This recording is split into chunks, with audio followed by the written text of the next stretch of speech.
1 month from today, the Royal Tournament opens at London's Earl's Court. One of the most exciting events there is certain to be the dramatic field gun race. This commemorates a battle that took place in the Boer War 70 years ago. The Navy removed the guns from the ships, carried them over rough country and over gaping chasms to help relieve the British Army at the siege of Ladysmith. Ever since then, the Navy has held these field gun races, and the Fleet Air Arm joined them in 1947. John and I went down to Lyon, Solent, to see just how the Fleet Air Arm trains its team.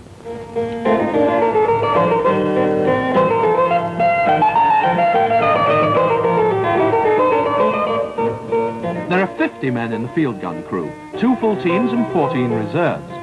It seemed an awful lot, but when the gunners explained how many had retired recently with broken legs, squashed fingers and gashed heads, we began to understand why.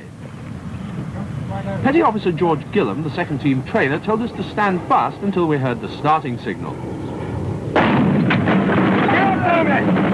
The gun had to be carried over the home wall, across a vast chasm and through the enemy wall on the other side. Once we got there, we had to fire 3 rounds at the enemy. The wheels followed the gun over the home wall, then it was our turn.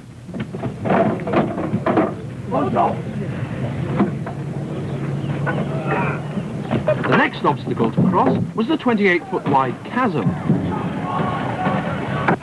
When we reached the brink of the chasm, huge sheer legs were erected to get the equipment across the yawning abyss. There wasn't really a chasm there at all, but anyone putting a foot on the ground would get his whole team penalised. The first man across caught a solid wooden spar, so we went over to see what it was for. As we swung across, we had to climb up the rope to make sure our feet were clear of the ground.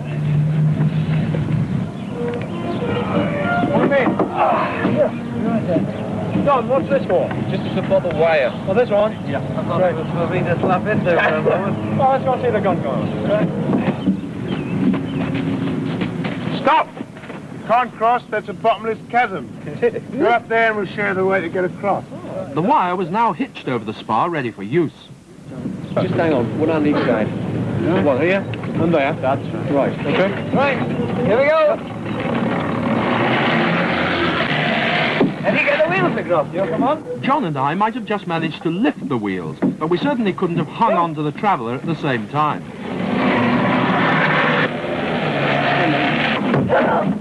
Up onto the home ramp, the carriage was hauled across the chasm. Go!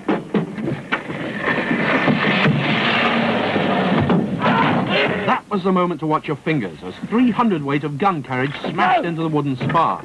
But next came the heaviest piece of all, the barrel, weighing as much as a small car. The gun itself was now complete on the enemy side of the chasm, but there was a vital piece of equipment still waiting to cross.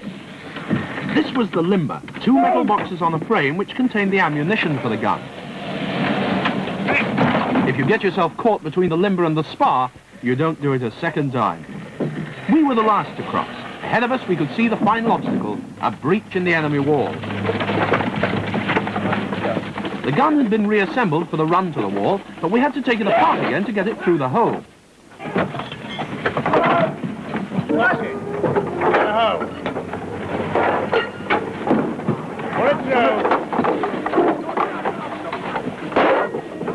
The gun could not be fired until the limber was in position and everyone was at action stations.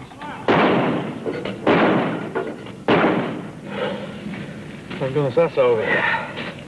Over? You got to get back yet?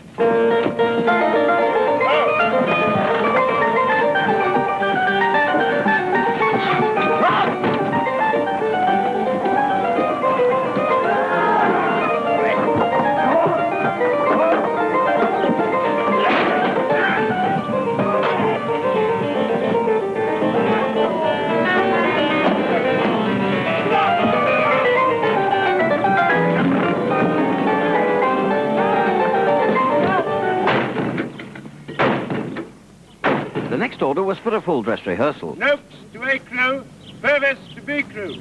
As Purves assembles Team B round their gun, Noakes leads the Fleet Air Arm A team to their side of the course. The atmosphere here is very tense as everyone waits for the bugler to play the advance.